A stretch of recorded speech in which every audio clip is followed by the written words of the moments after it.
بلوچستان کے شہر لورالائی سے ہمارے گدروشیا پوائنٹ کے نمائندہ ملک امانت حسین کاکزئی کی رپورٹ کے مطابق بلوچستان کے زمیندار کم پانی استعمال کیے بغیر زیتون کے درخت لگا کر زیادہ سے زیادہ آمدن حاصل کر سکتے ہیں۔ لورالائی آ کر مجھے بہت خوشی ہو رہی ہے۔ 2007 سے زیتون کا پروجیکٹ شروع کیا تھا اور زیتون کے درخت لگانے والے زمینداروں کی تعداد میں اضافہ ہو چکا ہے۔ رپورٹ کے مطابق اس وقت لورالائی میں کم و بیش 10 لاکھ درخت لگائے جا چکے اور سالانہ زیتون کے تیل کی پیداوار کم از کم 25,000 لیٹر ہے۔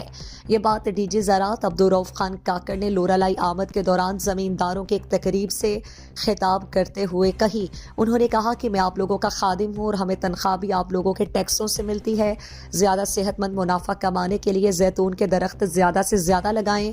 لورالائی، قلعہ سیف اللہ اور خضدار زیتون کی فصل کے حوالے سے موزوں علاقے ہیں۔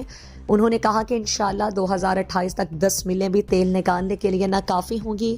ڈی زراعت عبدالرؤف خان کاکڑ نے کہا کہ زیتون کے علاوہ زعفران، پستہ اور دیگر منافع بخش پودے لگانے پر خصوصی توجہ دے رہے ہیں تاکہ زمیندار زیادہ سے زیادہ منافع کما سکیں۔ ڈائریکٹر احمد علی نے بتایا کہ ای کلچرل ریسرچ لورالائی زیتون کے حوالے سے فارمنگ کمیٹی کو ایڈوائزری سروس بھی مہیا کر رہے ہیں اور زمینداروں کے ساتھ مکمل ہم آہنگی ہے۔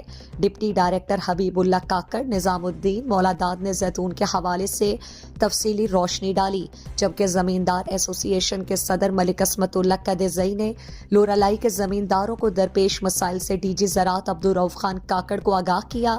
زمیندار ڈاکٹر ملک امان کدزئی، مہتر کے زمیندار رمضان واحد زغپیل اور دیگر زمینداروں نے بھی اپنے اپنے مسائل پیش کیے اور زیتون کی فصل سے تیل حاصل کرنے اور صحت مند منافع حاصل کرنے کے بارے میں بتایا۔